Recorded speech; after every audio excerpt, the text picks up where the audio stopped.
Alors, je vais te demander, on va d'abord, comme introduction, on va d'abord passer en revue les 5 fondements de la Teshuvah. Je vais agrandir l'image. Vous voulez bien? Bonsoir Jean-Francis, bonsoir Francis. Bonsoir Raïm. Voilà, bonsoir à vous tous. Et on a deux Francis, Francis Nevessa et Francis Grépi. Voilà. Ok, alors voici les 5 fondements. Et ce qu'on va faire ensemble, on va d'abord les citer un par un. Et nous allons, à travers le texte biblique, et les passer en haut. Le premier, en hébreu. Akarat Achété. Achet. Le dernier Shemané, j'ai jamais vu, très bien. Akarat Achet, qui veut dire.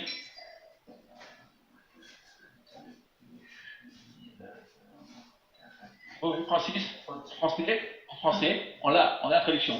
Reconnaissance de la faute. Oui, reconnaissance de la faute. Absolument. Voilà.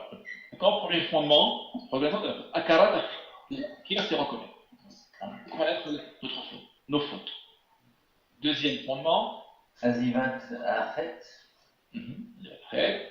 Abandon de la faute. Absolument. Donc nous l'avons reconnu, nous devons l'abandonner. Chavata. Les remords, les regrets. Tout à fait. Vidouille, la confession, l'aveu. Vidouille, absolument. Vidouille, on fait. Vidouille, confession, on l'aveu, absolument. Vidouille. Absolument. À l'éternel, d'accord, on devra ici s'adresser à l'éternel. Et 5 points. Kabbalah, Léatid. Voilà, Léatid. Intention sincère de réparer. Voici donc. Oui, donc les 5 fondements. Oui, il y a une remarque quelque part? Une remarque? Akara.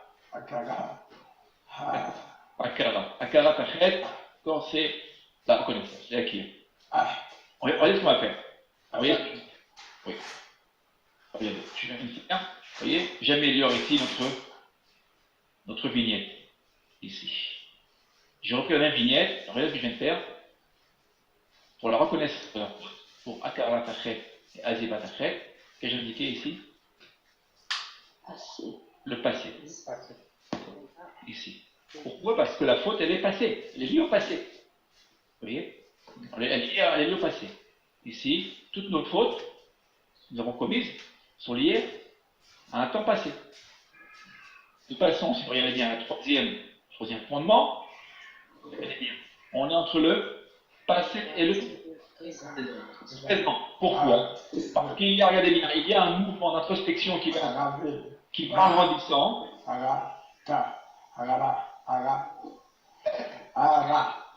Attendez, je suis en train de parler, excusez-moi, c'est un petit peu difficile pour moi de parler avec en même temps, mais voilà, merci. Et Harata, donc passer le temps. Pourquoi le passé? Parce qu'il s'agit de la faute, qui est liée au passé. Et là, nous avons ici, nous sommes au stade du remords, du regret, qui est présent. Vous voyez ici. La confession, le bidouille, terme qui sera repris d'ailleurs par le christianisme, plus particulièrement par le monde catholique. Vous voyez ici. On y reviendra dans un instant. Présent, dans le présent. On se confesse maintenant, devant l'éternel. Maintenant, on est présent, nous sommes présents avec l'éternel. Et regardez bien, la vérité, l'intention sincère de réparer qui est liée. Recevoir le futur. Absolument. Absolument. À recevoir, tu as tout à fait raison, Raphaël. Kabbalah Léatid. C'est intéressant ce que tu viens de dire, Raphaël. Kabbalah Léatid, ça veut dire quoi? Ça veut dire. Excusez-moi. J'ai entendu, excusez-moi, Kabbalah Léatid, ça veut dire quoi? Il y a un écho. Oui, un écho, c'est bien. Ça veut dire recevoir, regardez bien. Recevoir le futur, le présent, quelque part. Vous voyez? On se projette, évidemment, on va se projeter dans le futur à partir du présent. C'est-à-dire qu'on va construire le futur à partir du présent, ici. C'est-à-dire que donc, elle est là la réparation. Alors, je viens de rajouter, c'est ce qu'il va rajouter. Il y a un 6e point, un 6e fondement. Pardon? On va voir. Et quand j'en dirai rien, d'accord, on le verra à la fin. Là, ça vous obligera à rester jusqu'au bout. On reprendra le cours. Voilà. Très bien. Et vous remarquez que j'ai changé les couleurs. Vous voyez les couleurs? Là, ici, j'ai changé de couleur. ici le troisième point et le cinquième point, c'est le troisième fondement et le cinquième fondement, et auriez-vous une idée? Pourquoi? Je m'appuie sur la tradition, hein. Ça vient pas de moi, c'est la tradition de nos maîtres. Parce que le troisième point et le cinquième point sont les points fondamentaux. Voilà. Vous voyez que le troisième point, c'est un point, on va dire, pivot. Il est pivot. Entre le premier et le deuxième, et après le premier et le deuxième, qui nous conduit donc au troisième, Kharata le remords. On attend d'ailleurs, quand même, vous savez très bien, même en justice, hein, devant les hommes. Parce que les hommes ont commis une grave faute, un crime, un vol. La justice, elle attend quoi du condamné? La reconnaissance. D'accord, la reconnaissance, c'est le regret. Repentance. Absolument, tout à fait. Et évidemment, le cinquième point, qui est fondamental. C'est-à-dire ne plus recommencer. Là, c'est l'amélioration, on va dire, parfaite. Et avoir une telle conscience, on va chercher le terme, avoir une telle conscience de notre faute, de nos fautes, qu'on soit plus capable même, vous voyez, de recommencer. Voilà.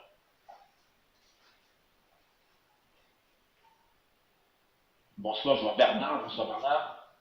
Bonsoir. Bonsoir Bernard, bienvenue à notre étude ce soir. Et je vais te proposer de lire le premier verset. Attends, j'ai grandi l'image. Attends, un instant. Voilà, j'ai grandi l'image. Kapseni, mais. Est-ce que peut-tu reprendre, excuse-moi, tu n'as pas entendu le premier mot? Haramba. Herbe. Hereb.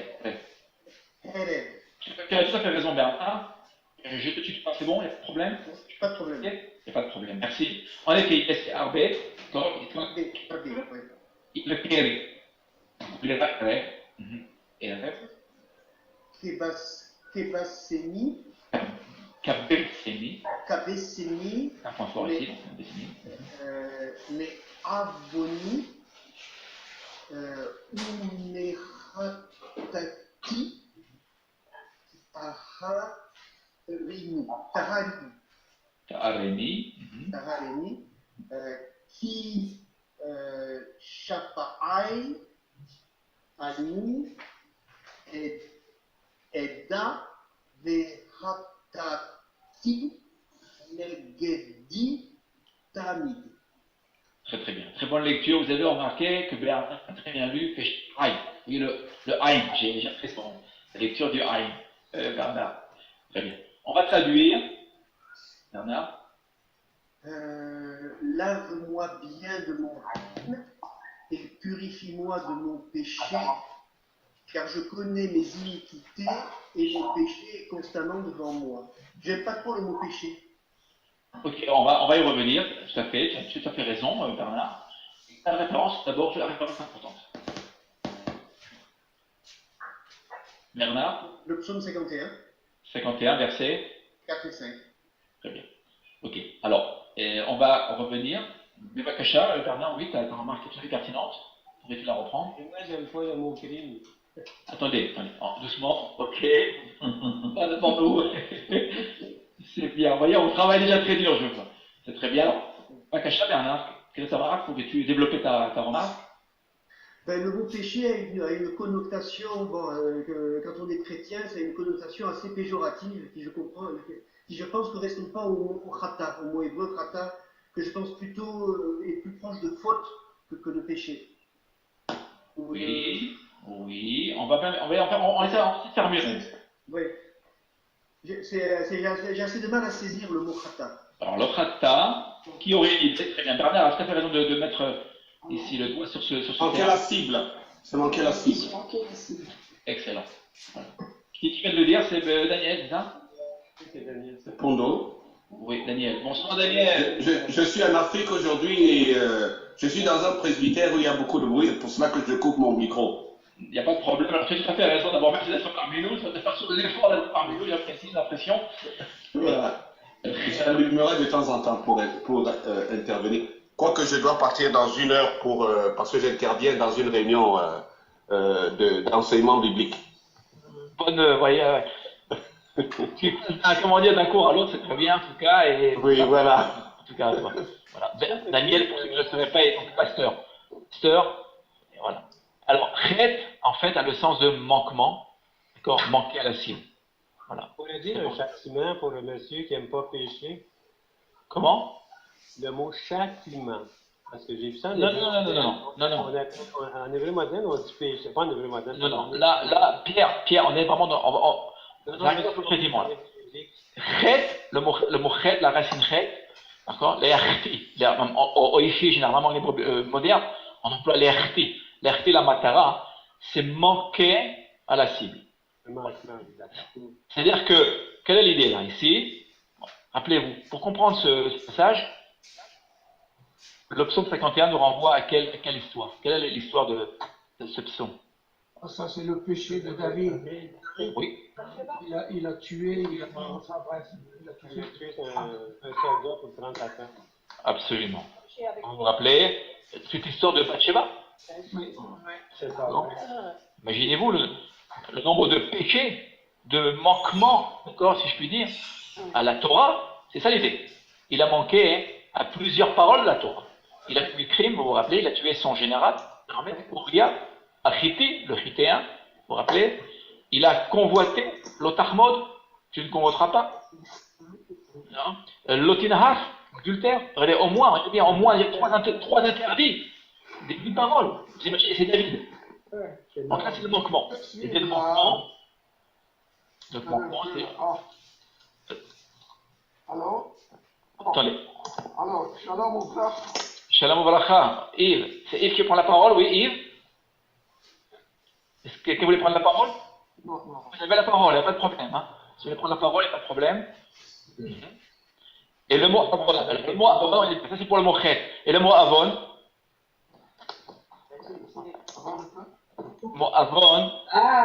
c'est proche, Avon, oui.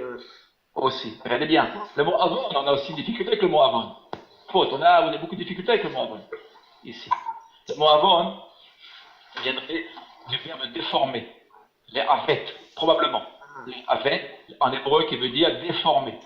Pourquoi? Évidemment, quand on ne va pas selon la voie de l'éternel, okay, et on déforme la parole et on se dévoie même. Vous voyez? Péché. Alors, c'est vrai que le terme péché, ici, est pourtant traduit par Samuel Cain. Oui, Samuel Cain, j'ai indiqué la source ici. Samuel Cain. Attendez, excusez-moi, j'ai du mal à parler en même temps que vous. On se donne la parole, ce serait mieux. Et Samuel Cain était la source de la traduction, entre autres, pas seulement, mais entre autres, de celle de Chouraki, André Chouraki, ici. Et là, vous le voyez, là, on a été traduit par péché. Ici, malheureusement, les termes sont. Il y a un petit problème au niveau de l'écriture. Quand vous recevrez le PDF, il n'y aura pas de problème. Mais c'est assez troublant, je dois le dire. Moi-même, je n'aurais probablement pas traduit par péché, ici, mais par manquement, et en mettant une note, ici. Très bien. Une question. Oui. Sur le mot être, je reviens sur le mot être. Sur quel mot, excuse-moi, Pierre? Le mot être. Être, aller. C'est marqué châtiment, péché en théorie, là. Attends, j'arrive pas à te suivre. Quel mot? Quel mot dans le verset? T'es pas dans le verset, c'est tantôt quand le monsieur a parlé de péché. Moi, châtiment, tu as dit non, c'est pas ça, c'est être. Mais moi, là, je lis le mot être en calculation, c'est acheter. H, la lettre H, la lettre E et la lettre D, en français. C'est châtiment pour un péché masculin singulier. Chata. Chata, c'est péché. Oui, puis attends, c'est péché. Puis bon, moi, je peux faire ce commentaire vite. Moi, j'ai pas de problème du tout. Puis je suis catholique, chrétien, vraiment très chrétien, avec une dévotion spéciale à Marie. J'ai pas de problème avec le péché, parce que quand j'arrive à faire une faute grave, c'est moi le terme grave encore, je me sens très mal. Et si c'est une faute mineure, ben là, ça me dérange un peu. C'est trafiquer des mots pour dire des choses qui ne se sont pas mal, moi, dans. L'intérêt, justement, Pierre, l'intérêt, je crois justement de l'analyse de nos racines bibliques, vous voyez qu'il faut reconnaître que la plupart des Bibles, traduites en français, ont été influencées par l'Église. Il faut le dire, il faut le reconnaître. Le mot le plus classique, on va prendre le mot kadosh. Ici, vous savez très bien, qui veut dire ça. C'est sacré. En réalité, qu'est-ce que veut dire? On a étudié tout ça, rappelle-toi, j'ai les bonnes voix. Le mot kadosh, que veut dire le mot kadosh? Il veut pas dire ça. La gloire, là. C'est la séparation. Séparation, mais à part. Mais évidemment. Alors, on traduit, on a beaucoup de difficultés parce que nous tous, hein, et j'en ai bien conscience, nous tous influence de cette traduction qu'on a tous reçue par éducation, par nos lectures, etc. D'accord? Eh bien non, on doit briser cela. D'accord? On doit revenir, vous voyez, à la pureté du texte, autant que faire se peut, parce que bon, traduire, vous savez, c'est très dur. Mais justement, c'est l'intérêt de notre étude. Vous voyez? Eh bien, c'est la même chose pour tout le texte. Khata, c'est ce qu'a dit tout à l'heure votre ami, eh bien, khata, c'est pas le péché au sens chrétien du terme, c'est le manquement. On manque, vous savez, on peut très bien toute notre vie vivre une vie sereine, sans blesser personne, et être dans le péché. Vous savez pourquoi? C'est ce que disent nos sages. Hein. On l'aura dans les livres sur la Teshuvah, il y a beaucoup de livres sur la Teshuvah, et les lumières de la Teshuvah, par exemple, que Nani connaît très bien, traduit, Orot HaTeshuvah du Rav Kook, et eh bien, si on n'est pas, regardez bien, si on n'accomplit pas notre vocation, chacun à notre place, eh bien, on a manqué notre vie. On est des pécheurs, des pécheurs. Vous voyez, encore une fois, je suis pris moi-même pas. Vous voyez, Oui, mais on parle des vocations et... on manque, regardez, on manque à notre vocation. On a tous une vocation à accomplir, d'accord? Et en fonction de notre passé, de notre naissance aussi, d'accord? Et puis, bah, l'Éternel a voulu le mettre au monde parce qu'on a quelque chose à faire sur cette planète. Vous voyez, eh bien, si on manque à cette mission, eh bien, en hébreu, on dira khatati, j'ai manqué. Alors qu'a priori, on a blessé personne, on aura vécu une vie apparemment tout à fait normale, eh bien non, on aura manqué. Vous voyez, ça c'est l'esprit biblique, l'esprit. Et Avon, pareil pour Avon. Avon, qui est un terme extrêmement difficile ici. Hein. Avon, même au sens de crime ici, hein, parce que dans le contexte, parce que la vie fera couler le sang quand même, hein, quand même pas l'oublier. Ici donc, Avon, c'est les déformations, c'est se dévoiler, et voilà. Alors regardez bien, je voudrais juste une remarque. Attendez, une remarque, oui, j'explique, tu veux prendre la parole? Oui.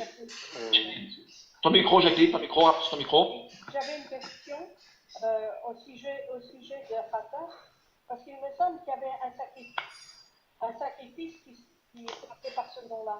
Bien sûr. Voilà. Khatat. C'est un sacrifice absolument. Tout à fait. Et on va y venir. On va y venir. Jacqueline, tout à fait, on garde tout pour de côté pour l'instant, c'est juste, c'est très bien, c'est juste. C'est le nom de sacrifice. Oui, Francis, bonsoir, Francis. Bonsoir. Bonsoir. Personnellement, moi je reçois péché exactement comme un synonyme de rata. Parce que péché, c'est manquer sa faute. Si la cible, c'est le respect de la parole. Quand on a manqué la cible, ben on a péché. Je vois pas Oui, on pêche. Ok. Je vois pas, il n'y a rien de choquant parce que même Chouraki, tu vois, il dit lave-moi de mon tort, de ma faute, purifie-moi. Tort, faute, péché, rata, pour moi, le sens est le même. Ok. Il n'y a pas de problème. Tout à fait. Merci pour. C'est parce que le mot péché nous renvoie à une introspection plus profonde de notre être intérieur. Et ça nous interpelle, c'est pour cela qu'on n'aime pas ce mot péché. Le péché, il faudrait revoir toute la théologie en fait, catholique des pères de l'Église, en fait. Et dans ce sens-là, il faudrait le revoir, il faudrait retourner au grec, probablement, ou au latin. Voilà. Regardez bien. Je voudrais qu'on s'arrête, si vous voulez bien, sur le terme negdi. Oui, regardez bien. Devant moi. Très important, regardez bien. Quand on lit le texte, on ne fait jamais attention à ce petit mot-là. Que pourriez-vous dire de ce terme-là? Et contre Neged. Oui, ça peut être contre. Oui, très bien. Ou face, ou vis-à-vis. Alors on va le prendre vis-à-vis, là. Très bien, ça peut être contre. Très bien, vis-à-vis aussi. Devant. C'est juste, regardez bien. David a péché contre qui? Face à qui? Contre l'Éternel. Oui, regardez bien, et pourtant, c'est pas ce que dit, regardez bien. Devant lui-même. Regardez bien ce que dit le texte. Oui, Rachel. Devant lui-même. Devant lui-même. Devant lui-même. Alors, il est juste que dans le texte, quand on lit tout le texte du psaume 51, évidemment, on va le voir par la suite. D'accord? Sa confession, on la verra, il la fera devant l'Éternel. Mais regardez bien. Dès le début du texte, il parle de qui? Il parle de lui-même. Vous voyez la reconnaissance de cette faute? Elle n'est peut-être que véritable que si on prend conscience, mais vraiment une conscience profonde de la faute et du manquement. Vous voyez, négli. Voilà. Comme pour le psaume 32, quand Oui. je me suis tué, mes os se consumaient. Totalement juste. Absolument. Vous voyez, le premier finalement à être touché, c'est celui qui a péché. Vous voyez, celui qui a fauté. Vous voyez, c'est avant tout. Voilà. C'est intéressant. Et vous voyez Talmud ici? Eh bien. Talmud, l'importance, c'est important constamment, toujours. Ici. Pourquoi? Ça fait référence à ce verset où il est dit Shiviti Hashem Ledegdi Talmid. J'ai constamment l'Éternel devant moi. Et là, regardez bien, c'est plus l'Éternel qui l'a constamment devant lui. Ce sont ses fautes. Vous voyez? Alors, pourquoi il dit cela? Finalement, pour dire à l'Éternel, ben voilà, je reconnais ma faute et je tiens malgré tout, en la reconnaissant, je tiens à me rapprocher de toi. Vous voyez, on en est ici qu'au premier fondement. Hein. Ici, vous voyez, on en est qu'au début. Il y a toute une démarche. C'est dans le petit verset qui a marqué, j'ai constamment l'Éternel devant moi. Le verset, je crois que c'est même le psaume 51, je ne me trompe pas. Shiviti Hashem et Vitamine. Dans toutes les synagogues, quand vous rentrez, et vous le trouvez. Shiviti Hashem et Vitamine. Verset extrêmement aussi intéressant parce qu'il y a plusieurs interprétations de ce verset.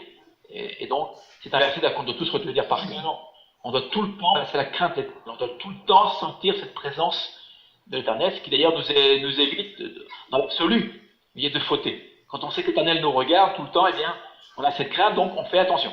Voilà.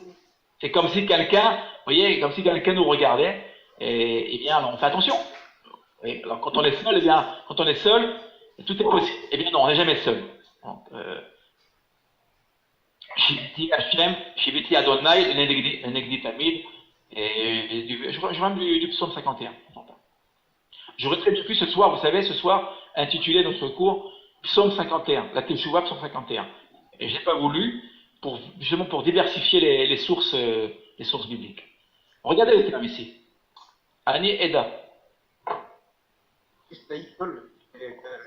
Oui, très bien. Et regardez bien. On a Ani Eda. Voilà, ça pour donner une raison, je vais vous revenir. Remarquez-vous là. Moi, je. Oui, très bien. Merci. Bonsoir, c'est Cathy. Bonsoir, Cathy. Bonsoir. Bonsoir, comment vas-tu, Cathy? Merci d'être là. Très bien. Allez, Eda. Logiquement, d'un point de vue grammatical, on devrait avoir quoi? Eda. Eda. Regardez, la traduction de Samuel Cohen n'est pas si parfaite que cela. Vous voyez, Cathy là a amélioré la traduction de Samuel Cohen. Car moi, et moi seul, je rajouterai. Je connais et je reconnais le faute. Pourquoi ai-je rajouté moi seul? Parce que dans le psaume, il y a un dialogue qui s'instaure, en fait, entre David et l'Éternel. Et là, David, pour pouvoir instaurer ce dialogue, va devoir travailler sur lui-même, à faire un travail intense. Vous voyez, ici, extrêmement difficile de reconnaissance. Vous savez, la reconnaissance est très difficile. On a du mal à reconnaître nos fautes. Généralement, on reporte nos fautes sur les autres, ou sur les circonstances. Ah, il y a eu ceci, il y a eu cela. S'il n'avait pas fait ceci, j'aurais pas fait ceci. Vous voyez, on a du mal à dire, ben, on est coupable. Voilà. On a beaucoup de mal. Ça, c'est nous tous. Hein. Tous les êtres humains que j'ai pu rencontrer, nous-mêmes. Vous voyez, on a tous beaucoup de mal à reconnaître nos fautes. Voilà. Ici. Donc, vous voyez, ici, Ani Eda, c'est moi, et moi seul, qui suis prêt à reconnaître, à prendre conscience de mes fautes. Et quand même de mes crimes. Vous voyez, Péchara, ici, c'est vraiment Pécha. Pécha, c'est le crime. Hein. Ici, vraiment, il y a une gradation. Et on passe, regardez bien, on passe de Avon, ensuite, on a le Chet, ensuite, Pshaim. Pshaim, c'est vraiment le crime absolu. Hein. C'est le sang, c'est le viol même, d'accord? C'est tout ce qu'on peut imaginer dans le monde du Hamas, hein, de la violence, ici. David, regardez ce que fait David. Péché, ça vient de Pécha? J'y ai pas pensé. J'y ai pas pensé, mais peut-être, je sais pas. Ce serait voilà, une interprétation originale. Alors, vous le voyez là, ici, donc, Eda, ici, et regardez bien, Là, ici, regardez bien. Dans ce verset, on a beaucoup de choses. Hein. Oui. Là, c'est un ictol. Pourquoi ictol? Regardez bien. On en est, regardez ce que je vais faire. Un instant. Je vais vous montrer quelque chose. On va revenir, regardez bien. Oui, ictol. Vous le mettriez où, le ictol, ici? Le futur? Regardez bien. Dans l'intention préparée. Regardez bien. 5, bien sûr. Regardez bien. On en est, pour l'instant, regardez bien. On en est ici. Karatachet, à la reconnaissance de la faute, et pourtant, on a un ictol. Ça veut dire quoi? Ça veut dire que regardez bien, le psaume est fantastique, parce que la grammaire, là, nous aide beaucoup. Elle nous dit quoi? Regardez bien. Qu'on en est, certes, ici qu'à la reconnaissance de la faute, donc au premier fondement, et pourtant, regardez bien, David, déjà, il est déjà là, regardez bien, ici. Là, regardez, on plonge dans l'intention, voyez, profonde et intime de David. Il est là, lui, David. Il a cette reconnaissance, elle n'est pas, voyez, une simple reconnaissance pour se libérer de l'Éternel, voyez, pour que l'Éternel, comment dire, vienne pardonner, voyez, David, pas du tout. David, ici, vraiment, regardez bien, va, comment dire, faire teshuva, et en ayant l'intention sincère de réparer le mal qu'il a fait. Ça, c'est le futur qui nous aide à comprendre cela. Kabbalah Leatim. Et là, c'est-à-dire, je le sais maintenant, vous savez que le iktol en hébreu, l'inaccompli, c'est une action aussi qui peut être une action continue. Une action continue qui est très souvent traduite par le présent, d'accord, dans le texte biblique.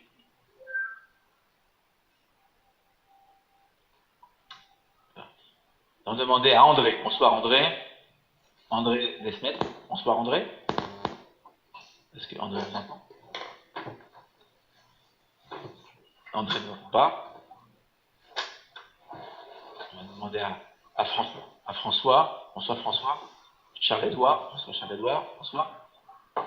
Est-ce que François nous entend? Non plus. Hélène. Je vois Hélène. Bonsoir Hélène. Bonsoir. Allô, vous m'entendez? Un instant. Excuse-moi Hélène. Un instant. Oui. François est là. François? Et je laisse Hélène et puis je prendrai le prochain tour. François, non. Alors après, on entendra la parole à Hélène, bien évidemment. François. Shalom tout le monde. Bonsoir François. Bonsoir, shalom. Bonsoir, shalom. Alors, nous t'invitons à lire le verset de Jérémie. Maintenant, j'ai grandi l'image. Qui? Alors, qui a Atari? Acharé.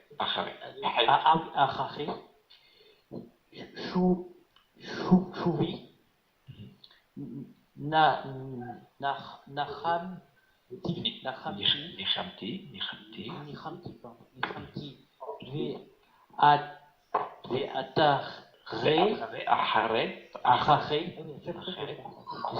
Pardon. Alors, Iva. Bon, ici. Ça fait quelques mois, j'ai pu tous les hébreux. Voilà. C'est un Israël décret. Sa fakti. Al Yarer.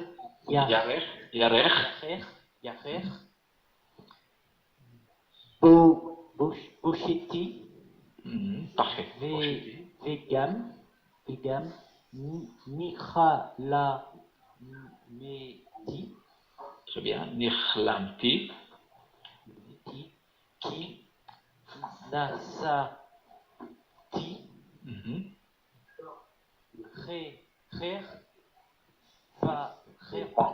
Herpat. Neorai. Très bien. Lecture, traduction. Bonsoir. Car après mon retour, je me suis repenti. Et après que je me fasse connaître, soit révisé, je suis frappé sur la hanche, honteux et confus, car j'ai porté l'opprobre de ma jeunesse. Très bien. Très bien. Alors, là, regardez bien, on va s'arrêter. Tout d'abord, vous remarquez ici, la racine, on est dans Jérémie. Ici. Vous retrouvez la racine, verbe Chou. Absolument. D'accord. Le retour. Très bien. Regardez bien. Juste après le retour, Éternel, Nechamti, je me suis repenti. Ici, et regardez bien, ce qui nous intéresse, c'est ce verbe-là. Ici, on en a la reconnaissance. Ici. Ivadei. Donc, quelle est la forme verbale? C'est un ifil. Non, c'est pas un ifil. Alors c'est un ifal alors. C'est un ifal, absolument. Absolument. C'est un ifal, ici. De quelle racine? La darat. Attention, là, c'est pas la racine. C'est le verbe à l'état. Yud, Dalet, Oui. Yud, Yud, ça fait. Tout à fait. Ce verbe-là, nous l'avions rencontré ici. Vous vous rappelez? Eda. Ici. Forme active. Là, nous l'avons, et elle est bien, dans Jérémie. C'est la raison pour laquelle j'ai introduit ce verset. Vous savez, on a, sur la Teshuvah, la table de la Teshuvah, des livres entiers ont été écrits sur la Teshuvah. Et c'est un terme, c'est l'un des piliers du judaïsme, l'un des piliers fondamentaux du judaïsme. Et Ivadei. Donc ça voudrait rien dire. Moi, vous voyez, j'ai retravaillé la traduction ici. Regardez comment je traduis.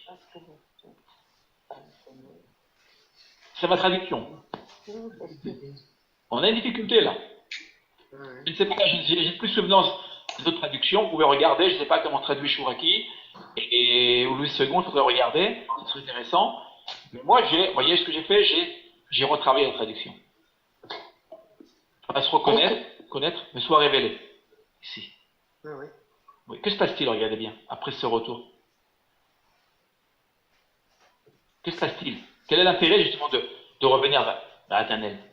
Et pourquoi l'Éternel demande-t-il la reconnaissance de la faute? Quel est le but? L'Éternel connaît très bien la faute. Il voit tout. Regardez bien. C'est reprendre contact et se faire... Avec qui? Avec soi-même. Et soit révélé, ici, à moi-même. Vous voyez? L'idée de conscience de la faute. C'est une chose extrêmement importante. On peut très bien commettre une faute sans le savoir, sans s'en rendre compte. Et des gens que nous rencontrons dans le quotidien qui vous diront mais non, je n'ai rien fait. Ils vous feront du mal, ils nous feront du mal. C'est courant. Enfin, je veux dire, c'est courant. Ça arrive, d'accord? On vit en société. Donc évidemment, nous avons tous été plus ou moins blessés dans notre vie. Ça arrive, nous sommes des hommes, nous sommes sensibles. Eh bien, ils n'auront même pas le besoin, sentiront le besoin de vous pardonner, puisque de leur point de vue, ils ne vous ont pas blessé. Ils ne vous ont pas blessé. Finalement, alors, pour demander le pardon, il faut d'abord qu'il y ait d'abord une reconnaissance, une conscience à la faute. Alors, évidemment, dans Jérémie, il s'agit évidemment d'Israël, l'ensemble d'Israël, vous voyez, ici. Évidemment, il ne s'agit pas d'une seule personne, il s'agit de l'ensemble d'Israël. Mais nous pouvons très bien l'appliquer à l'individu. Bien évidemment, nos sages le feront d'ailleurs. Oui. C'est un peu l'histoire avec Adam, où Dieu lui demande où es-tu. En fait, Dieu savait très bien où il était. Parfaitement. Oui, exactement, c'est un très bon exemple.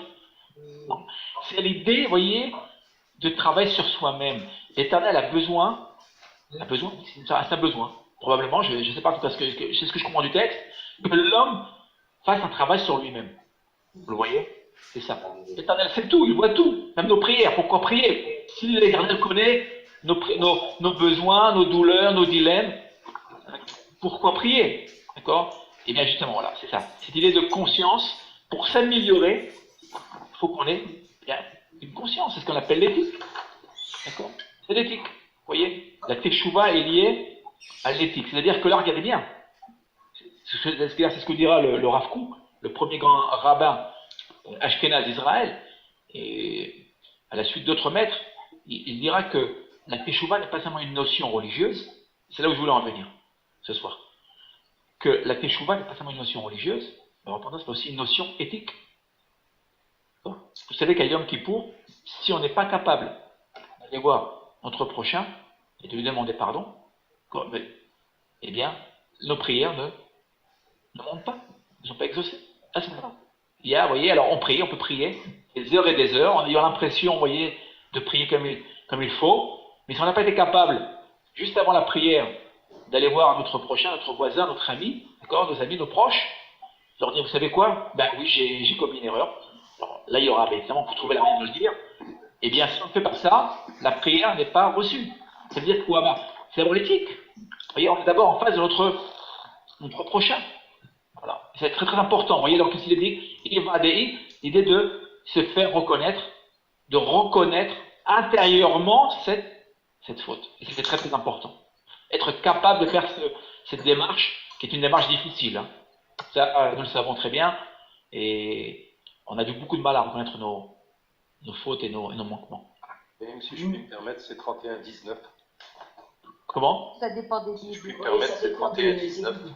31-19, pour quel verset, rappelle-nous? Jérémie 31. Pour la vignette là qu'on a, Jérémie 31. Il y a deux versions. Il y a deux versions, Francis. Il y a 31-18 et 31-19, c'est juste. Il y a deux versions. Absolument. Mon dictionnaire, ma concordance. Concordance Eben Shushan, la concordance classique par excellence, nous donne les deux possibilités. Je suis allé chercher. Absolument. Qu'est-ce qu'il veut dire? Il n'existe qu'une seule fois dans le Tanakh. Au Nifal. Hein. Ivadei, cette forme-là, d'accord, à ma connaissance, après le Even Shushan, le classique des classiques, n'apparaît qu'une seule fois, et en effet, le Even Shushan nous donne deux références, ou bien 18 ou bien 19, selon les versions. C'est juste, Francis. Et Francis se cherche, vous devez faire comme Francis, chercher. Voilà, les références, absolument. Haïm, Qu'est-ce que veut dire je me suis frappé sur la hanche? Qu'est-ce qu'il veut dire? Ça marche. Ça fait référence au combat de Jacob quoi, avec l'ange, non? Oui, exactement. Hier, regardez bien, vous voyez, très bien. Oui, ouais, tu développes ta... Absolument. Haïm, Oui, un instant, oui. Il y a oh là là. Il y a des chats? Il y a des chats, oui. Oui, c'est les chats de Rachel. Je suis là, le cours de ce soir, ça fait chouma. même les animaux. Le monde entier, oui, ça c'est une prophétie qui va se réaliser, vous voyez, qui se réalise déjà, c'est très bien. Oui, là, il y a une remarque intéressante. Là. Voilà. Yarech, et là on a une composale. Oui, comment? Je voudrais intervenir, sauf Oui. s'il y a ce que j'ai Je dit. ne peux pas cacher un ami, oui, Nani? Non, mais il y a Daniel qui ne devait pas Oui, venir. Daniel. Ben oui, moi je me posais la question. Le rôle de la jeunesse. Oui, safakti. Safakti, c'est frapper, dans le sens même, regardez bien le mot safek. Le mot safek, c'est quoi safek en hébreu? Qui peut vous aider? C'est le doute même, ici. Safek. Safek, c'est le doute. Liet safek. C'est le doute. Safek al-yareh, c'est une expression. Ici, une expression biblique, c'est ce qu'on appelle un bitouille, une expression qui veut dire en fait, comment on dit en français, d'accord, faire son mea culpa, d'accord. Ah, oui. Voilà, j'essaie de rendre, vous voyez, l'hébreu ici, c'est se frapper, ça fait que c'est se frapper dans le sens de faire son mea culpa. Voilà. Justement, c'est là que je vais intervenir. Dans la Bible de Jérusalem, ils ont rien à faire. Attendez. Bible de Jérusalem, oui, il y a quand il y a la traduction. Je me suis frappé à la Non. Je me suis frappé. Non, parce que tu me disais, tu l'as La poitrine, vous le voyez, la poitrine. C'était pas la bête. Ah, c'est pas la poitrine. C'est bon. C'est la hanche. Oui. Je peux intervenir, Fayoum? T'as qu'à y aller. Attendez, je ne pas entendre. On parle. Anis. Bon, alors, dis ben, j'ai regardé parce que je me suis frappé la hanche, ça m'a interpellé. Donc j'ai regardé dans la Bible de Souraki, qui dit j'ai claqué ma cuisse. Ça m'a parlé, et parce que lorsque dans la Bible on parle, enfin dans le Tanakh, on parle de la cuisse, en fait il s'agit de l'endroit de la Brit Mila. Et c'est beaucoup interpellé parce que j'ai dit, voilà, il a frappé l'endroit de la Brit Mila. Donc, en commettant cette faute, il a rompu l'alliance. Excellent. Un caractère beaucoup plus important à la faute. Excellent. Alors justement, j'allais y venir, très bien, Manu nous a devancé. Il y avait juste avant une remarque sur Jacob. La même remarque, qui a parlé de Jacob? On a rejoint tout à fait cette remarque. Jacob a été frappé lors de son pas avec l'ange à la hanche, justement. Tout à fait, exactement. Tout à fait. Et à l'air, tout à fait, fait absolument, et fait mention la partie intime de l'homme. La Bible est pudique, tout à fait, c'est ce que dit Nani, tout à fait. Vous voyez là, c'est l'importance de lire dans le texte biblique et d'avoir connaître l'esprit du texte, c'est juste, et donc il y a la c'est-à-dire la délivrance en général. Je vous en prie, je voudrais que vous fermiez vos micros s'il y a du bruit autour de vous, merci. Nous sommes dans une étude biblique, là, nous nous concentrons sur le texte, merci à vous. Et en effet, donc là il est probable, justement, que nous parlions justement de cette bride, cette alliance qui est donc effectivement atteinte par Israël, n'a pas suivi l'alliance. Et là, il y a donc un retour. Le retour à l'alliance. Il faudrait relire tout Jérémie, bien évidemment, qui rejoint d'ailleurs ces textes, qui rejoint le texte de Osée, dont nous parlerons dans quelques instants. Voilà. On voit de parvenir, tout à l'heure, il trouve la non, mais il a frappé, il a rompu l'alliance en fait. Rompu l'alliance, tout à fait. Tout à fait. Ici, ça facté à l'IRR, ça voudrait dire justement, eh bien, j'ai conscience que j'ai touché, j'ai blessé, j'ai rompu l'alliance. Pas totalement rompu, nous savons très bien que Israël, même lorsqu'il faute, en fait, eh bien, ne rompt jamais vraiment tout à fait l'alliance, mais il y a ici une reconnaissance. Regarde, Boshti, j'en ai honte, c'est l'idée de honte. Kamti, c'est une honte, c'est la honte, c'est un synonyme de la honte. Kala. Haïm. Un instant. Et regardez bien le verbe. Regardez le verbe à retenir là, nasati. Regardez bien. Retenez bien ce verbe là. Que veut dire nasati? La racine de nasati. Nassa. Nassa qui veut dire soulever, porter. Soulever, porter, supporter. Retenez cette racine pour la suite de notre étude. Oui, une remarque? Akasha. Il y avait une remarque, je ne sais plus de qui. Oui, de Makasha. Allô? Oui. Ah! Bon, Shalom Haïm, parce que tout à l'heure ça marchait pas, j'avais mis le casque, mais je sais pas, ça fonctionnait pas. C'est juste parce que je me disais que, par rapport à la réflexion j'ai pas fait attention, parce que, avec la Brit Mila. Oui. Parce que, car j'ai porté l'opprobre de ma jeunesse.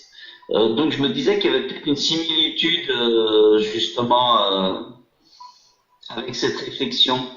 Oui, tout à fait. Tout à fait. Le propre de la jeunesse, ça veut dire la bouture de l'alliance. Vous voyez ici. Exact. Alors Kharpa, c'est vraiment l'idée de Khinef. Kharaf, c'est vraiment l'opprobre, une honte, mais extrêmement profonde. D'accord. Vous savez, le texte est difficile. Hein. L'Éternel n'épargne pas Israël. Hein. On n'est pas épargné du tout là, hein. Vraiment. Je crois qu'il épargne aucun homme. C'est vrai, mais n'oubliez pas qu'Israël est appelé le fils aîné, d'accord? Oui. Bni Bechori, fils aîné, et c'est donc celui qui doit montrer l'exemple. Alors évidemment, l'Éternel ne manquera pas de nous montrer, de nous pointer du doigt, et afin que nous puissions nous améliorer, parce que c'est le but justement de ces remarques.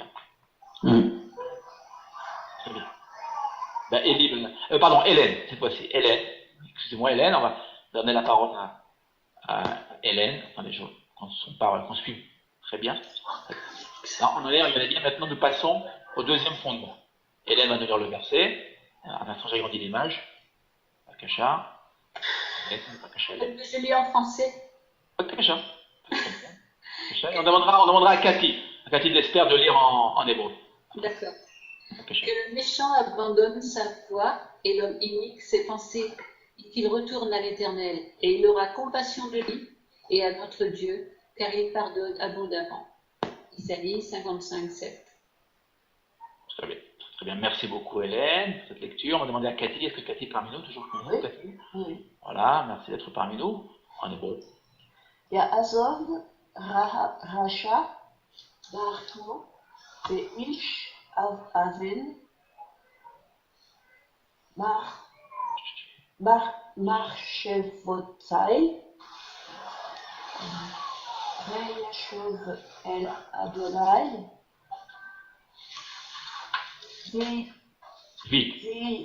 Regardez bien là, vie, on a vie là, d'accord? On aurait dû avoir un sheva, un point de grammaire, on aurait dû avoir ici un sheva sous Yud, comme vous le savez, lorsqu'il y a un Sheva sur le Yud, le Sheva disparaît, on obtient un vide.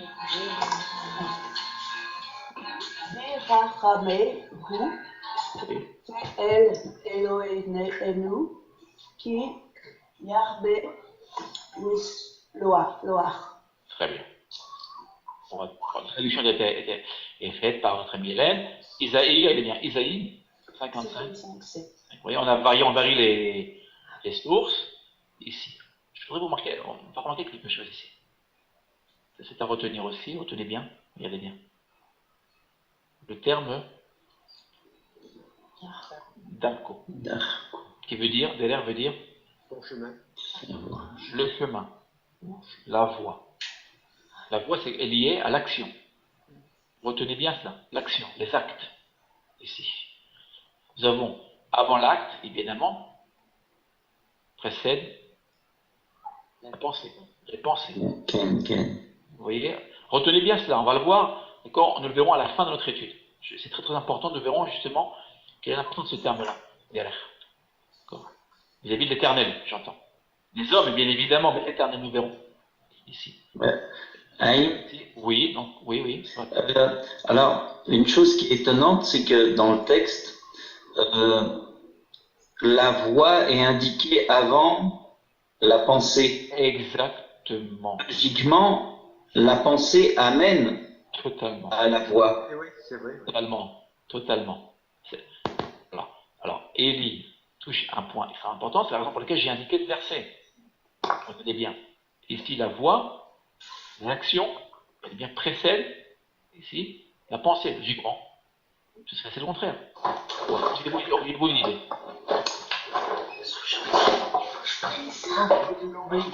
Essayez de faire le moins de bruit possible autour de vous, merci, je vous en prie. C'est l'obéissance à la Torah qui précède la réflexion commandée. Oui, tout simplement. Le méchant agit avant de penser. Oui, aussi. Oui, intéressant, Catherine.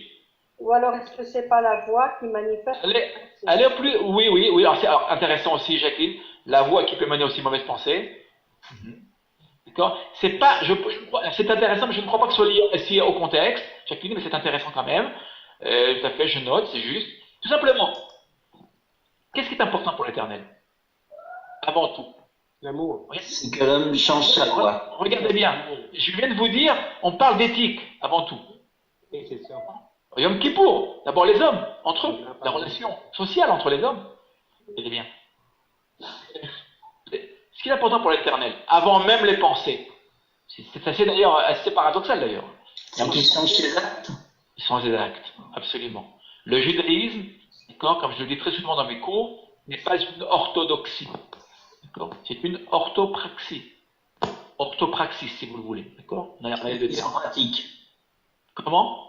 La mise en pratique. La mise en pratique. D'accord? On pratique les mitzvot. D'accord? On peut très bien avoir de mauvaises pensées. Finalement, agir très bien. D'accord? Ce qui comptera, c'est l'action.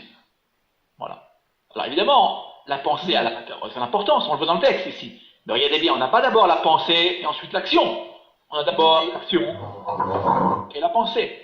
Quand même, Dieu dit ce qui importe pour l'Éternel, ce sont les actes. Et tout le judaïsme, on peut le dire, tout le judaïsme, et on peut le dire, c'est la mitzvah. Ce qui détermine le judaïsme, c'est la mitzvah. Le commandement, la pratique. La mitzvah, c'est quoi? C'est la pratique. Regardez ce soir, on a commencé par quoi ce soir? On a commencé par, regardez bien ce qu'on fait. On fait quoi? On pratique quoi? L'étude de la Torah. Regardez bien. Si on revient à nous, regardez bien. Mais mitzvotav, il nous a sanctifiés. Ici, par ses commandements, la mitzvah, la pratique. Mitzvah, c'est la pratique. D'accord? Quand on pratique, on se sanctifie, on s'élève. Si on ne fait rien, bien, on est statique. D'accord? Mais Dieu regarde la motivation des actions. Bien sûr, il regarde tout. Tout est pris en compte. Et Attendez, Véronique voudrait finir sa son commentaire. Les pharisiens respectaient très bien la loi, mais avec un cœur dur. Donc, c'est marqué, l'Éternel regarde au cœur. Donc, Absolument, il tout à regarde fait. l'action, mais il regarde la motivation. On peut parfois faire des bonnes actions avec un cœur bon qui veut être glorifié. Alors, c'est très bien, Véronique, là, tu devances notre cours, c'est très très bien. Et absolument, ce verset va nous mener justement au cœur, on va le voir dans un instant. C'est juste. Le cœur, c'est le siège, en fait, des pensées. Dans le texte biblique. Ah, oui. Tout à fait, tout à fait, tout à fait. Bien évidemment. Bien évidemment. Mais vous le voyez, la voie, retenez bien cela, d'accord? Retenez deux. Donc, Nassa, portez, retenez bien cela. Et le chemin, la voie, la pratique. Ici. Et regardez bien la fin. J'aurais dû le colorier aussi, c'est pas fait. Belle histoire. Ça, nous l'avons vu avec, je crois l'avoir étudié avec notre amie Cathy. Est-ce que Cathy là? Cathy? Oui, oui, je suis là. Non, Cathy Fess, cette fois-ci. D'accord. De Suisse. Non, je me disais, je me rappelle pas là. Je sais plus j'avais vu avec Cathy, ou je sais plus avec qui je l'ai dû le voir, qui a une belle histoire. J'ai dû le voir avec un de mes étudiants, je sais pas s'il est ici, et une belle histoire. Ça veut dire, ou avec Verena, je crois que c'est Verena. Est-ce que Verena est là, Verena. Est-ce que Verena est là? Je suis là, oui. Verena, bonsoir, rebonsoir. Verena, nous l'avons vu ensemble, ça. Qui a belle histoire dans les slichot, dans la prière des slichot que nous disons tout le mois de Elul jusqu'à Kippour, en fait. Car il pardonne. Il pardonne en dessus. Comment il pardonne? En dessus, encore. Exactement. Regardez bien, absolument. Plus qu'une fois.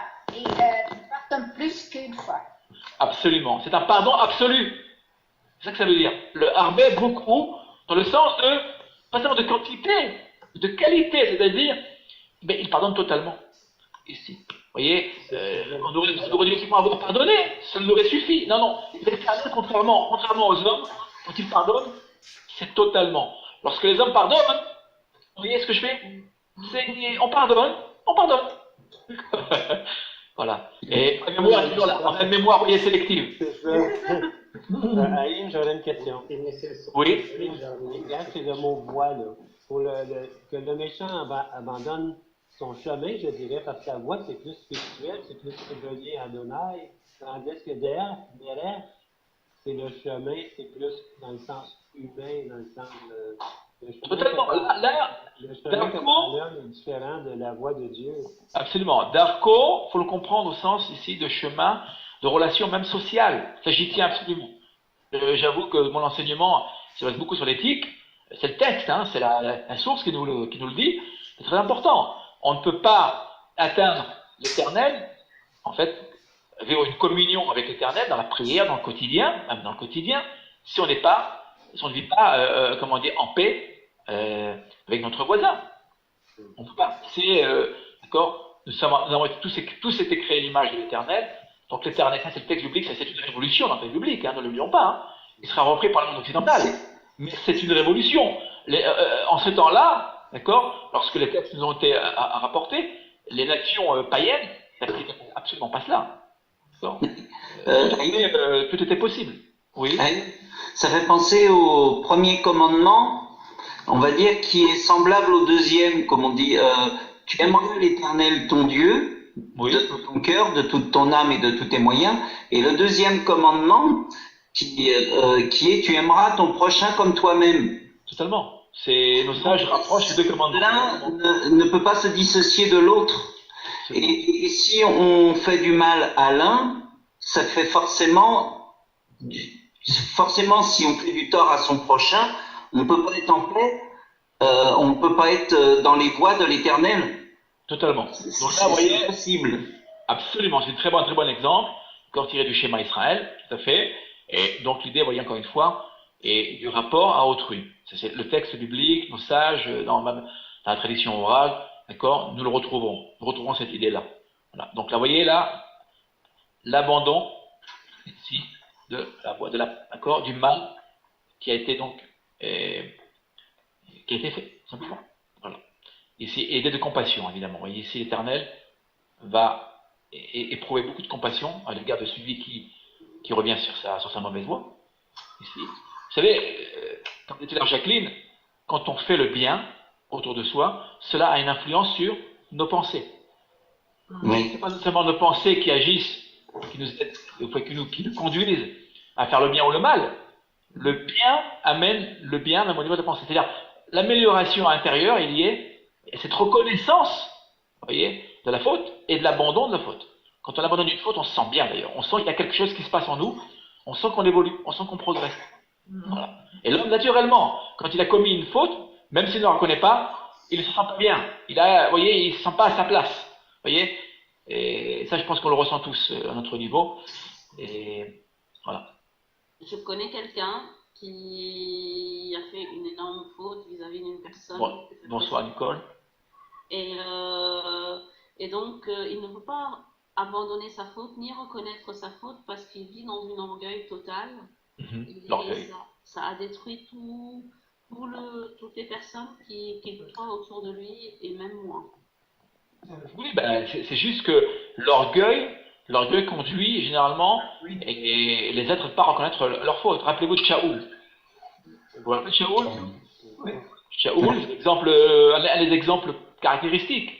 C'est-à-dire que lorsqu'il aura commis la faute de ne pas avoir finalement tué Agag, vous vous rappelez, le roi Amalek, eh bien, au début, que fait-il? Vous vous rappelez ce qu'il fait? Il reporte un faute sur qui? Sur le peuple. Sur le peuple. Il reporte reconnaître. Et l'Éternel lui dirait, mais comment oses-tu faire une telle chose? Toi, mon roi, qui était humble. Vous savez, rappelez-vous, Shaoul est un roi, est un homme extrêmement humble au départ. Hein. Il se cache dans les chemins et la kélim, il va se cacher derrière les instruments, les vases, comme on dit, d'accord? Et il ne veut pas devenir roi. Il ne veut pas ce pouvoir, ces honneurs, etc. Une fois qu'il montera au pouvoir, ben, c'est l'orgueil qui va, ils vont le prendre, l'accaparer, et il ne reconnaîtra pas son erreur. Contrairement à David. David, la tribu de Juda. Le pouvoir corrompt. Ouais, corrompt absolument. Le pouvoir corrompt, celui corrompt absolument. Oui, mais. Regardez bien. Alors, regardez bien. Je voudrais qu'on va faire ici. On va s'arrêter un instant sur le terme de Yehuda. Là, notre ami Colette, vous voyez, je ne peux pas m'empêcher là. C'est une correspondance. Yehuda, que veut dire Yehuda? C'est louange. Louange. La louange. Regardez bien. C'est la louange, mais c'est aussi, on va l'apprendre par David, la reconnaissance. D'accord? En hébreu, on joue sur les mots. C'est passionnant. Le verbe leodot, que veut dire leodot en hébreu? Leodot. Anémodé lecha, je te remercie. La louange. Remercier. Mais ça veut dire quoi aussi? Ça veut dire reconnaître sa faute. Or, David, qui appartient évidemment, comme vous le savez, comme nous le savons, à la tribu de Juda, de Yehuda, il va certes pécher, mais pourquoi sera-t-il roi d'Israël? Contrairement à Shaoul. Parce qu'il est selon le cœur de Dieu, justement, parce qu'il se repent. Il se repent. Merci Daniel. La grandeur d'un homme n'est pas dans sa faute. On est tous des pécheurs. On est tous dans la faute, tous. La grandeur d'un homme, c'est la reconnaissance de sa faute. Oui. Parce que, Haïm, si on regarde, on va dire au vu de tout le monde, la faute à David pourrait paraître beaucoup plus énorme que celle de Saül. Enfin, je veux dire, il a tué, il a fait l'adultère, il a menti, enfin. Absolument. C'est la raison pour laquelle j'ai justement rapporté Juda et Yehuda et le terme le verbe léodot. Quelle est la différence? Shaoul finalement, relativement, si on peut dire, d'accord? Voilà. C'est ce que tu dis. Eh bien, Shaoul aurait commis une erreur beaucoup moins grave que voilà. Le David est pourtant, c'est le paradoxe. Éternel, et c'est pas la même chose. Voilà. Parce qu'il y en a un qui fait teshuva et l'autre qui dit honore-moi devant le peuple. Voilà. Exactement. Alors, vous voyez, exactement. Le texte n'est jamais très simple à lire.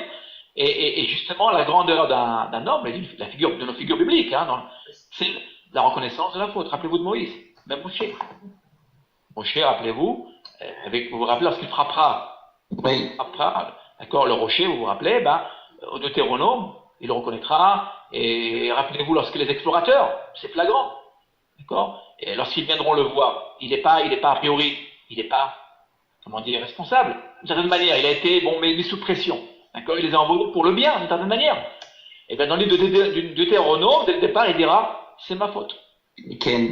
Rappelez-vous, je vous renvoie à notre texte. Rappelez-vous, lorsque les fils d'Israël, les Hébreux, construiront le veau d'or, que fait-il lorsqu'il redescend?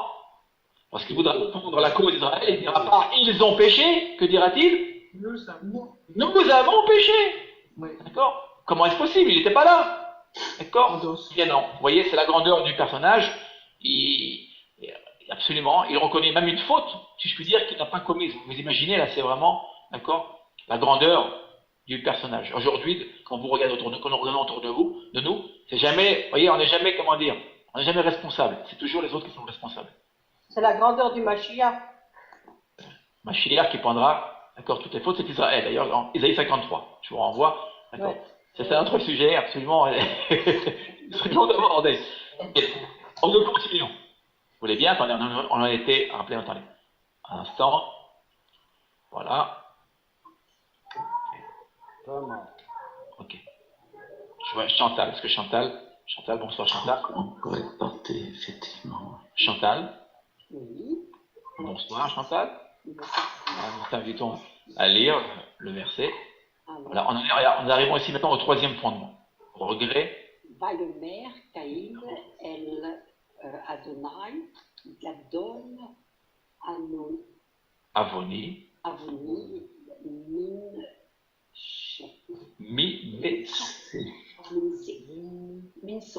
Minesso. On dira Minesso, pourquoi Minesso? Qui peut nous expliquer pourquoi Minesso, non pas Minso? Il y a un dagesh dans le nom. Il y a un dagesh, mais pas n'importe quel dagesh. Dagesh fort, dagesh chazak. Dagesh chazak, c'est dagesh chazak, donc tout oblige à dire le Shiva comme un Shiva mobile. D'accord? Shiva no. Donc, Minesso, malgré la présence du Khiri, qui est une voyelle, aidez-nous. Courte, absolument. Alors, Chantal a raison. Si on voit une voyelle brève, logiquement, on devrait dire Minso. Mais comme le dagesh qui est dans le Noun est un dagesh fort, et bien c'est le dagesh fort qui prédomine sur la voyelle brève qui précède. Donc on dira Minesso. Très bien. Vayomer Caïn El Adonai Bedol Avoni Minesso. Traduction, Chantal? Le corps est trop grand pour être porté. Très bien. D'accord. Vous excuserez là du déplacement des lettres. D'accord. Ici, mon tort est trop grand. Ça c'est André Chouraki qui traduit. Très bien. Je reviens. On va s'arrêter un instant sur ce verset, un verset fondamental. Ici. Vous vous rappelez de la racine Nassa? On va revenir un tout petit peu en arrière. Soulever. Attendez un instant. Voilà. Et voici, vous vous rappelez? Supporter. Supporter. Très bien. Porter. Très bien. Très bien. C'est une racine extrêmement riche. Vraiment, je vous invite à l'étudier. Alors là, Haïm, oui. C'est marqué supporter dans le texte. C'est marqué j'ai porté. J'ai porté, oui, dans le sens très bien. Supporter, on peut le dire aussi. Porter, supporter. Très bien. On va dire un synonyme. C'est juste. Il y a un autre sens au verbe nassa. Nous retrouverons aussi dans la Birkat HaKohanim. Regardez ce qu'on va faire. On va faire une double lecture du texte et vous demanderez d'analyser le texte. On va le faire ensemble, regardez bien.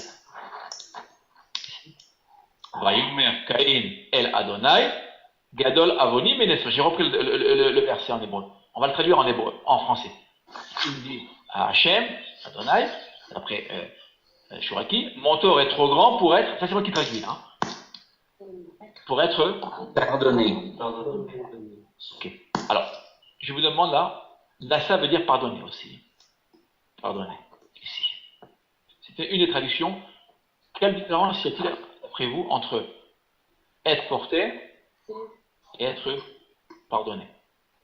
Vous savez, là, on assiste à une difficulté de traduction. Hein.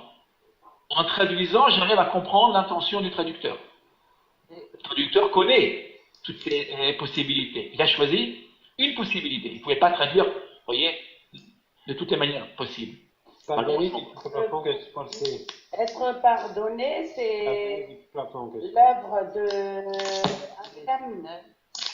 Oui, Très bien. Porter, c'est l'œuvre de celui qui fait la faute. Exactement. Merci Marie-Abel. Vous voyez ce que vient de dire Marie-Abel, c'est excellent. Regardez bien. Regardez bien là. Il y a ici deux visions, deux perspectives. La perspective, regardez bien, humaine. C'est ça, c'est plus humain, celle-ci. Regardez bien. Elle est pour moi trop lourde à être portée. D'accord? Il y a qui reconnaît là la faute. Et regardez bien la deuxième traduction, qui n'est d'ailleurs pas du tout incompatible avec la première. Regardez bien. On pourrait dire pour être pardonné, c'est-à-dire, quelle est l'intention ici? Il dit que Caïn. Regardez ce que dit Caïn. Ma faute est tellement lourde à être portée, qu'en fait que l'Éternel ne pourra pas la pardonner. Regardez là, il y a deux perspectives. C'est ce que Marie-Abel vient de découvrir. Vraiment, Marie-Abel, excellent. Ouais. C'est ce que vous devez faire en étudiant un texte biblique. Vous devez prendre la racine, vous voyez, la racine. D'accord? C'est ce qu'on a, et l'esprit de la racine. Vous voyez, si on s'arrête là, la traduction pour être portée, bien, on s'arrête à Caïn. On va pas plus loin. Bon, il y a un dialogue. Caïn, vous voyez, il y a un dialogue. Je vous rappelle, un mauvais dialogue. Vous vous rappelez avec Caïn? D'accord? Où es-tu? Rappelez-vous. Où est ton frère? Vous vous rappelez? Caïn se refuse au dialogue de l'Éternel. C'est la pire des choses. Il y a donc un refus de responsabilité. Vous êtes d'accord avec moi? Il refuse de reconnaître son tort devant notre Créateur. Oui, et pourtant, regardez bien, dans la traduction, ça c'est vraiment le texte biblique qui nous permet de faire cela. D'accord? Et bien finalement, regardez bien. Quand même, regardez bien Caïn, le premier meurtrier de l'histoire. Regardez bien. C'est quand même celui qui va, quand même, regardez bien, reconnaître sa faute. Sa faute, c'est la raison pour laquelle, ça c'est mon commentaire à moi, dans le texte, si vous prenez le texte, c'est pas marqué. Lorsque tu auras son frère, il va marquer assassiné. Vous vous rappelez? On a quelle racine? On n'a pas la racine Ratsar. L'Otirtsar. Vous vous rappelez l'Otirtsar? Dans les Seret Dibrot, dans les 10 paroles, on n'a pas la racine des 10 paroles, on logiquement. C'est toujours une question que je me suis toujours posée. Ça, c'est assassiné. C'est assassiné, absolument. Prémédité. On a, dans le cas de Caïn, on a Vayahargiu. Vous vous rappelez? Et il l'a tué. C'est cette racine-là. La racine de tuer et non pas d'assassiner. Il y a eu, certes, il y a eu un crime. Il a tué son frère. Regardez bien. Le texte ne dit pas assassiner, il dit tuer. Je ne sais pas si vous... Avez-vous remarqué dans le texte? Ça veut peut-être dire que... Non, à l'instant. Avez-vous remarqué cette notion-là? Non. Vous le voyez? Non. Ça veut dire quoi? C'est-à-dire que l'Éternel a compris l'intention. Vous voyez, en tout cas, il a, vous voyez, atténué la gravité de toute manière de ce crime. Pourquoi? Parce que quelque part, vous voyez, Caïn, le premier criminel de l'histoire, bien, a quand même ressenti, vous voyez, un regret, un remords. Et ça, c'est la racine biblique. C'est la raison pour laquelle, lorsqu'on lit un texte biblique, si vous lisez en français ou dans une autre langue, vous risquez bien de faire un contresens ou de ne pas comprendre l'esprit du texte. Oui, mais et vous voulez faire une remarque? Oui, non, mais c'était juste pour dire que, effectivement, c'était pour remarquer que c'était peut-être pas un crime, on va dire, recherché. Oui. Voilà, une faute, mais pas intentionnelle. Exactement, et c'est la raison pour laquelle nos tribunaux, encore aujourd'hui, font tout leur possible, en tout cas les avocats, font tout leur possible pour trouver une circonstance atténuante, pour diminuer, pour atténuer le degré, la gravité de l'acte. Généralement, s'il y a un crime, il y a un peu plus grave que cela. Hein. Ici, le sang a été versé, c'est pour diminuer finalement la gravité d'une certaine manière du crime. Vous le voyez, et ça on l'apprend de Caïn. Caïn, vous vous rappelez, Caïn ne sera pas mis à mort. Hein. Il n'y a pas de temps. Avant de partir, je voudrais dire que pour être pardonné et pour être porté, peuvent se rejoindre dans le sens que celui qui pardonne, c'est celui qui porte. Venez à moi, vous tous qui êtes fatigués et chargés, et je vous donnerai le repos. C'est celui qui pardonne, qui porte la faute de l'autre, qui m'enlève ce fardeau. Voilà. Et merci beaucoup, Daniel. Même Daniel, peut-être aussi celui qui porte sa faute aussi déjà en premier.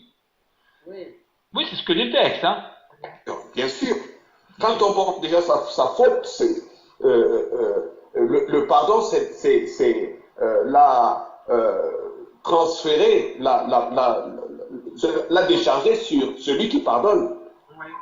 C'est Très bien. Ok, merci à vous. Nous allons passer à notre prochaine. Oui, Marc, oui. J'ai encore une question. Mais va cacher. Avon peut aussi être punition ou bien. Comment, Verena? Avon peut aussi être punition? Non. Punition, non. Non. Punition, c'est un autre terme. Punition, je vois. Non. C'est vraiment le crime. Je sais pas le contexte.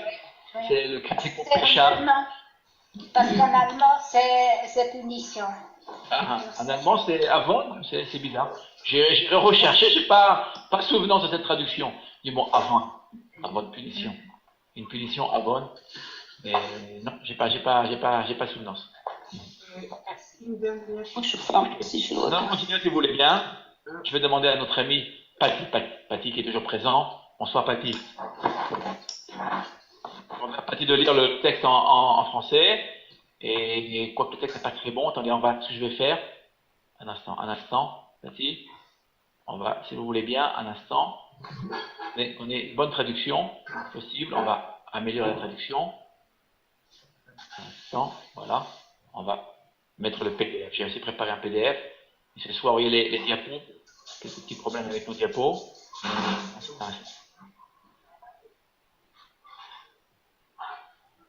Voilà, juste un petit instant. Voilà. Nous allons. Ok. C'était donc le troisième. Nous en étions là pendant un instant. On va directement aller à la diapo. Voilà. Le PDF se met en place. À l'envers. Oh, oui, juste un instant. Un instant. De patience, je vous demande un peu de patience.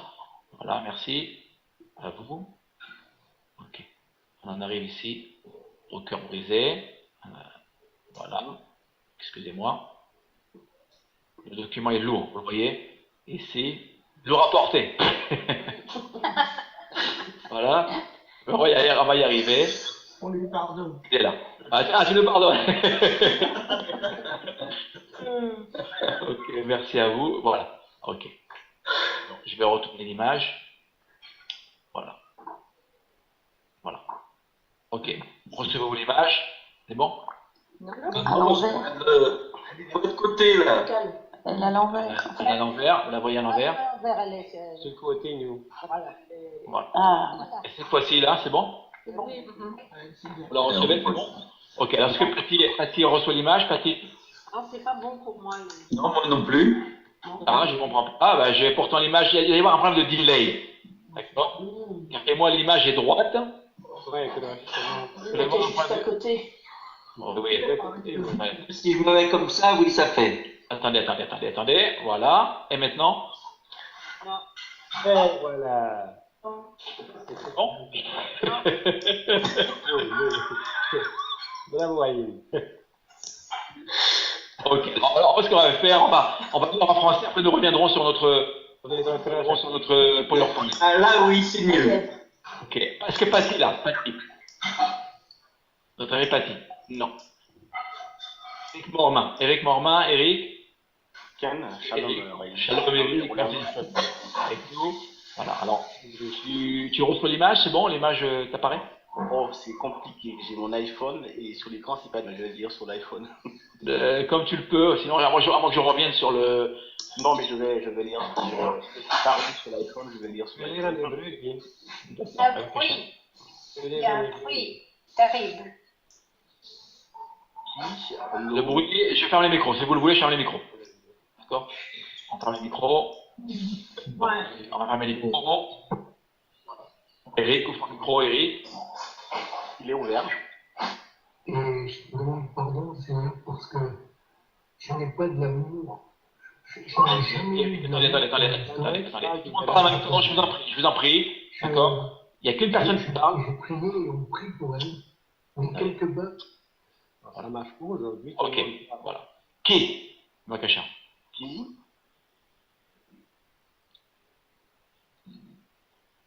Eric? Ton micro, Eric. Ouvre ton micro, Eric. On n'entend rien.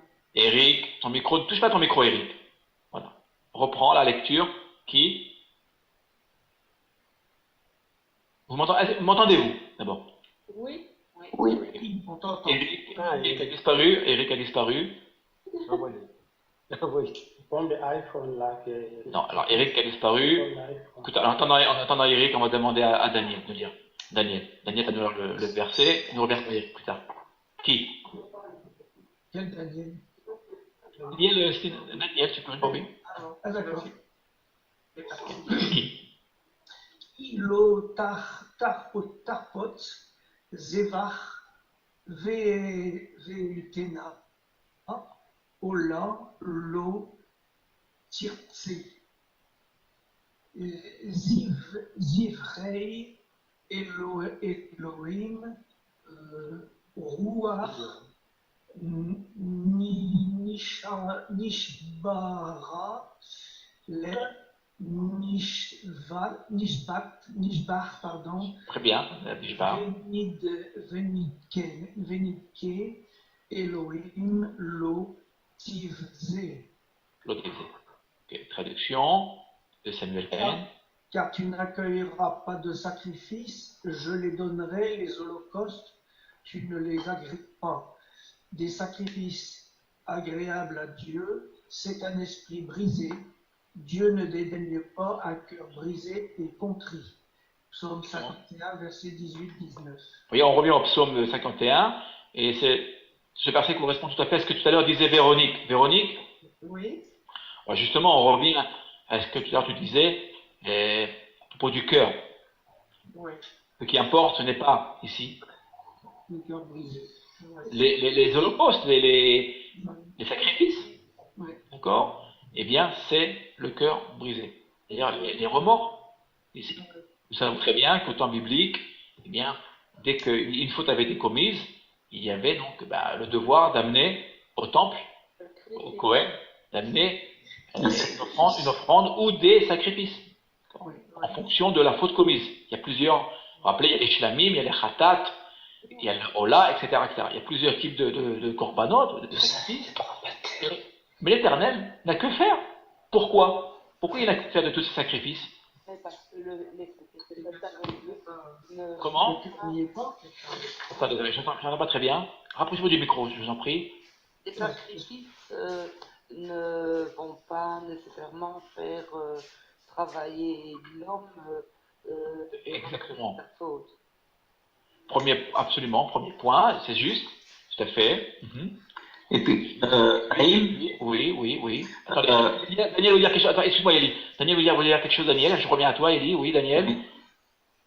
Daniel. Non, faire un sacrifice sans que le cœur soit vraiment à la hauteur, ça n'a pas de sens. Et ça nous rappelle quoi? Ça nous rappelle quel service? Le service des païens? Oui. Les païens sacrifiaient aussi? Oui.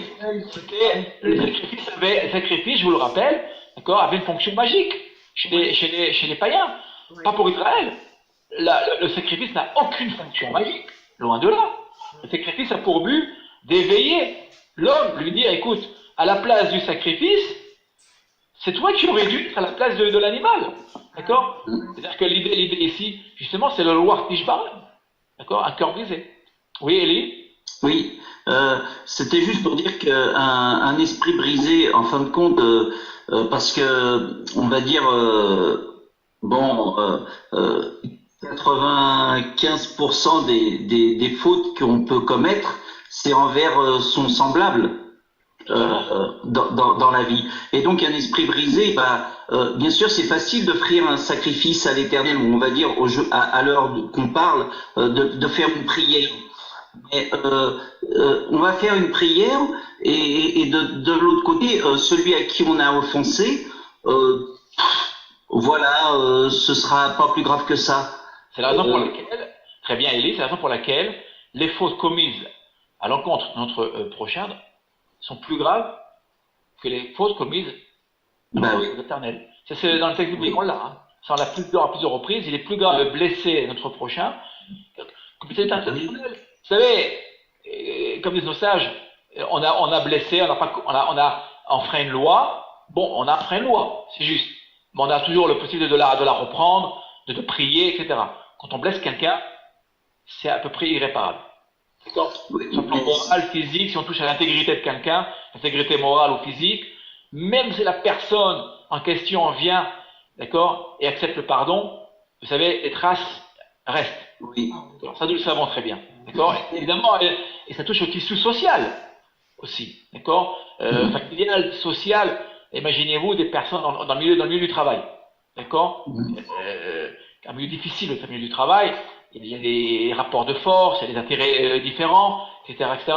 Quand quelqu'un est blessé, ça, en général, il le retient tout le temps. Hein. Et ça, les gens se parlent parce qu'ils sont obligés de se parler, mais l'atmosphère est une atmosphère difficile. Après, voilà. C'est l'autre, absolument. Oui, mais après aussi, après c'est à chacun de, parce que en tant qu'être humain, on a pu être blessé aussi. Mais c'est à nous de pardonner comme on pourrait dire comme on aimerait que l'Éternel notre Dieu nous pardonne sur le mal qu'on fait à l'autre. Totalement. C'est le but. C'est le but. C'est pour ça que il est marqué. Il y a Marbel et Soar, d'accord? Il pardonne abondamment.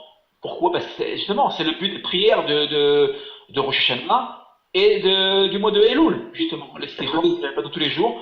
L'idée, justement, c'est d'imiter l'Éternel. Ça, c'est un idéal, d'accord, absolu, difficile à atteindre. Je vous l'avoue. Ok, nous allons continuer si vous voulez bien. Je peux dire une dernière chose? Oui, on remarque, Véronique.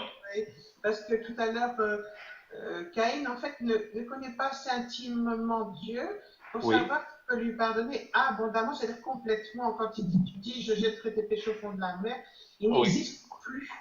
Il sait faire quelque chose que nous, nous on a toujours dans notre mémoire, mais il n'existe plus. Et je crois que Caïn ne connaissait pas suffisamment intimement Dieu pour savoir qu'il peut faire ça avec ses péchés. Tout à fait. C'est juste. C'est dans cela que l'étude du texte relatif à Caïn est très intéressant. Vous voyez ici un cas extrêmement difficile, un crime. Vous voyez, en même temps, vous voyez, rien n'est vraiment noir, rien n'est vraiment blanc dans le texte. C'est un texte difficile, hein, mais tellement passionnant. Donne la parole à Rosanna. Rosanna, parce que bonsoir, shalom Rosanna, peut-être parmi nous. Voilà. Je voudrais d'abord m'excuser auprès de ceux et de celles qui ne pourraient pas intervenir, voilà, mais si vous le voulez vraiment, vous pouvez aussi demander la parole, il n'y a pas de problème. Bevakasha Rosanna, on arrive, regardez bien, à la quatrième fondement, ici, à la confession et à l'aveu. Bevakasha. Mechasé.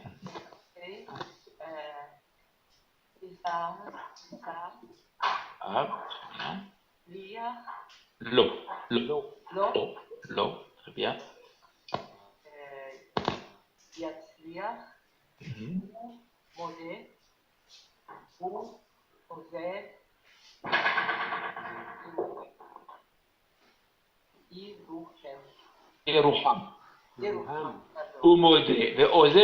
Ce verset-là est probablement un des versets les plus connus en Israël.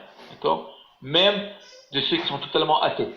Je peux vous dire, qui connaissent pas le texte biblique, qui refusent l'étude, tout le monde connaît ce texte-là en Israël. Ici. Alors, si vous avez au moins un verset ce soir à retenir, en tout cas trois termes à retenir, sur ces trois termes-là. Umode, ve'ozev, yerucham. Ici. On va traduire. Rosanna. Juste Rosanna, excuse-moi. Juste Rosanna, celui qui cache ses crimes, oui. Celui qui cache ses crimes ne prospérera pas, mais celui qui les avoue et les abandonne obtiendra miséricorde. Miséricorde. Proverbe 28, 13. Traduction de Samuel Cahen. Regardez bien, modèle, c'est reconnaître. Vous vous rappelez?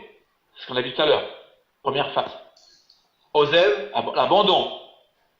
Ici, Yerucham. Ici, sera, en fait, et obtiendra la miséricorde. Ici, Raham, la miséricorde. Vous voyez, modé, c'est la reconnaissance, c'est l'aveu. Ici. L'aveu. Pourquoi j'ai mis cette photo? Auriez-vous une idée?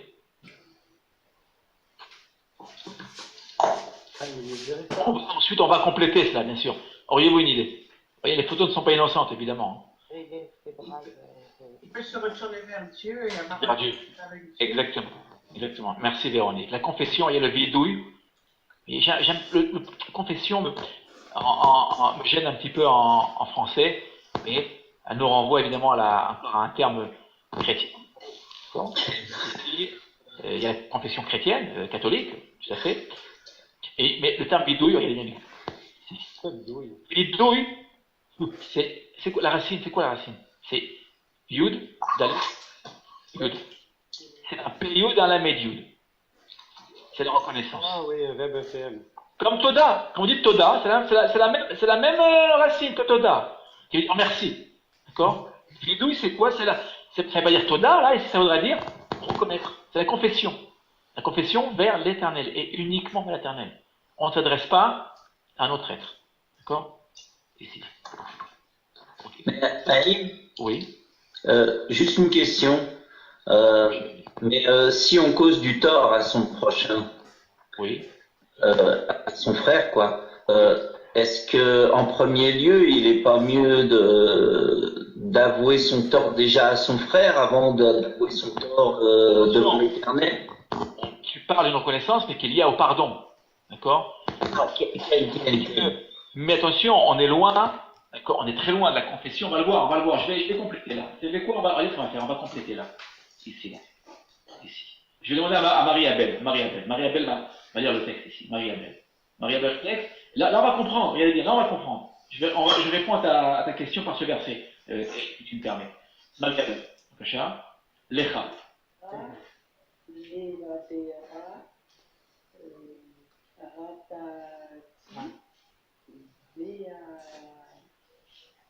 Ve'ara. Attendez, un instant, je vais agrandir l'image, ce sera peut-être plus confortable. Voilà. Ve'ara.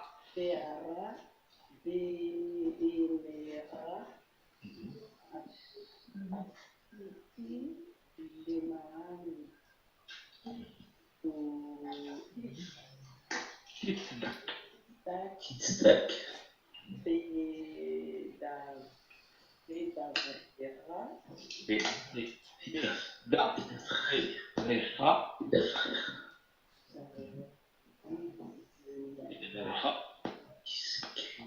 Oui.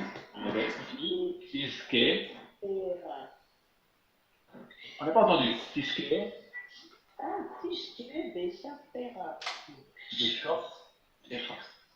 Béchof Techa. S'il l'a fermé. S'il a fermé la suite, c'est la suite. S'il a fermé, non. Accentué. D'accord. Là, attention. Est-ce que Nissim est là? Nissim. C'est grâce à Nissim. Vous voyez là, j'ai vous pas d'excuse. Vous voyez là, attention là. Vous ne pouvez pas accuser le professeur. Grâce à notre ami Nissim, j'ai mis là la version accentuée. Accentuation sur le T, vous le voyez ici. Donc, ici, s'il a fermé, on accentué. Béchof Techa. On traduit. J'ai péché, Marie-Abel. C'est contre toi, Sali, et j'ai fait ce qui est mal à tes yeux, en sorte que tu seras juste dans ta sentence, sans reproche dans ton jugement. Très bien. 51, verset 6. Très bien. Alors, merci à Marie-Abel. Alors, Élie, aurais-tu la réponse à ta question là? Regarde bien. J'ai péché contre toi seul. D'accord? C'est le psaume 51 qui est un psaume, je vous le rappelle, classique. C'est un paradigme ce psaume, d'accord? Si on va apprendre tous ces fondements, ils sont dans le psaume. Alors évidemment, je ne devrais rien prendre ce psaume. Je n'ai pas voulu. J'ai voulu diversifier les sources ici. Mais regardez bien. David ne s'adresse à personne d'autre que à l'Éternel. Le pardon, évidemment, on aura à aller voir notre prochain. D'accord? On n'aura pas à dire à l'Éternel, je pardonne à un tel. Évidemment, on aura d'abord à aller voir, d'accord, celui qu'on a blessé. Là, évidemment, dans le texte, où rien n'est plus. D'accord? Lorsqu'il y a un crime, là, le pardon, la grande question du pardon.